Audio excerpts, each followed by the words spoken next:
game and how it went down. Yeah, I think we had some really good looks offensively. I mean, defensively, obviously, their effectiveness hurt us a little bit in the paint. Second chance points, and they had 13 offensive rebounds. It felt like a lot more than that. Facts. And I think the free throw line obviously killed us. They shot 23 free throws. We shot six. Um, so I think when we started to find our groove, it was a little bit too late. I'm really proud of our groove, the way we fought, and how far we've come um, on this national team, and the progress we've made, the way we play and the way we carry each other, and the way we're together. So I think overall, you obviously like to get that win, but I think there's some positive things to take from it. But I think we got hit early and we had trouble getting back into it. You're back here in Bahamas. How does it feel? I know it's not the final outcome you were looking for, but how does it feel to be playing for the national team here first time in front of the crowd? Oh, it was beautiful. It was fun. Uh, I even feel just seeing the crowd there, and I seen the build up and all the how they enter it, and the horns and cowbells and people shouting, and when you scored 3 pointers like a dunk effect. So the energy they brought, it was so fun. And we had a slow start, but we tried to weather the storm. But guys, some certain guys are not used to the type of environment and play, and there's something we got to go through. And the physicality they came with, we didn't really match it until late, like Coach said. But everything is a building process for this team, and Coach DeMarco has done a tremendous job. Just from where we came from to now, making to the World Cup qualifiers.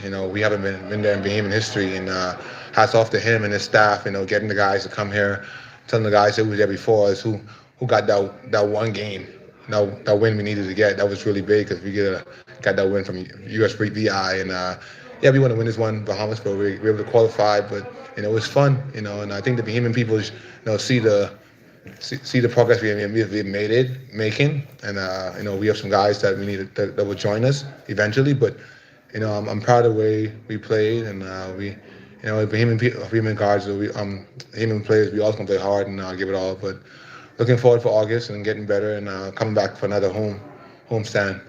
Yeah.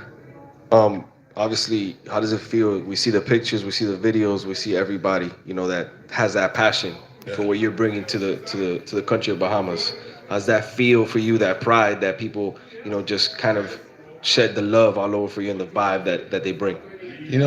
Every time I step on the court, whereas uh, here or America, I feel like I'm carrying the Bahamas. I was born and raised here.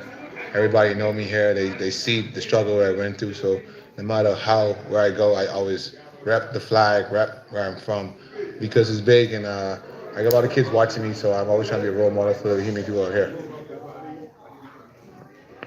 Coach, can you speak to how difficult the process is trying to deal with fluctuating rosters, having some guys not available for certain games in the window and then they'll be available for the second one, just trying to work those guys in and get them acclimated to the system rather quickly? Yeah, I think over the years, it's been 4 years now since I've been a part of this program.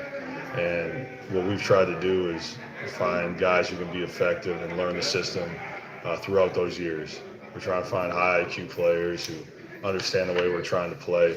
I think every national team does have that challenge of, this guy's playing, this guy's not. I think it's a little bit more difficult here when we're dealing with visas and passports, and some guys can play in the Virgin Islands, or some guys can't play in the Virgin Islands, but they can't play here. And we had a few guys who had one practice with us. We tried to insert them into the game. So I think it's something every national team goes through. But I do think we're headed in the right direction, and I think we found like a really good core group of players who understand what we need to do to win games. And can you speak to how Buddy's leadership played a role in this window, not just in this particular game, but from training camp leading up to now? Yeah, I mean, I just told the guys in the locker room that when your star player is as selfless as he is, and as great a person as he is, that's what wins championships, and that's what wins games, and everyone else follows. And I've been lucky enough to be around some championship type players who have that same kind of personality and that same kind of way about them.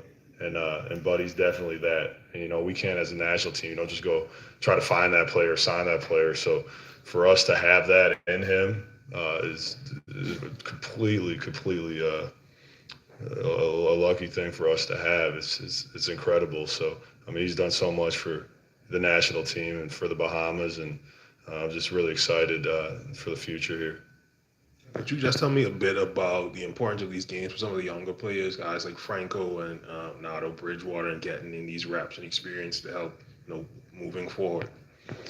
Yeah, I mean, this environment was incredible.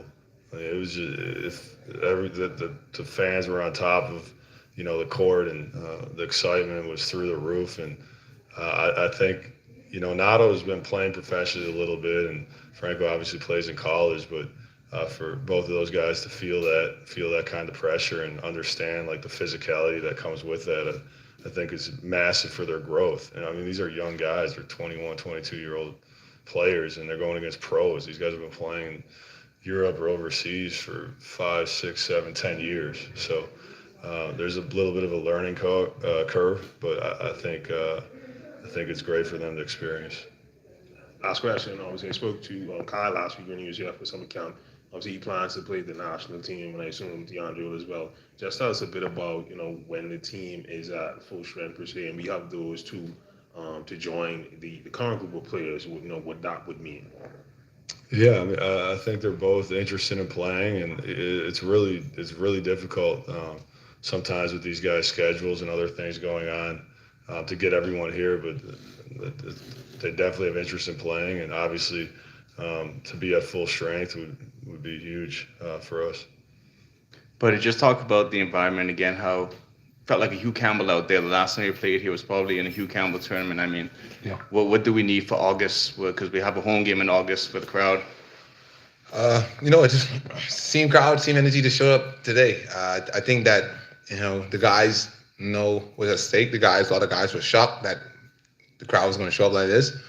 Let them know that, you have to expect to be able to show up and come support. And they did. And when they do that, they're going to bring the energy. And there's a lot of excitement around here. So for basketball in the Bahamas, and everybody's seen it grow from the draft picks to now. And guys are making strides, and the young guys are making strides. So I'm glad the Bahamian people show up. And I just want you guys to show up again in August. And hopefully we have some fresher bodies, and we're able to compete again like last time, and we're even more ready and close out with a win for sure.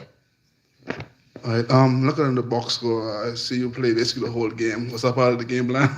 Me, I love playing. I just go. He was trying to get me out. I tell him no. When coach is trying to get me out, I tell him no. I want to play in. But I work hard every summer for this. I condition myself to be in this type of shape. I mean, it's fun.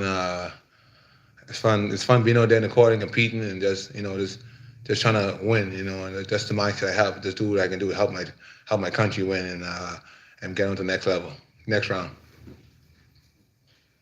Coach, you split these two games. Just heading into August, what changes for the team? I think it's more development for our team, and we just continue to build that camaraderie and chemistry. And we know it's at stake. We know the games carry over, and we know we have to play really well over these next 6 games to have a chance at the World Cup. So we're going to do everything in our power to have a great camp before we play in August and just be ready to go.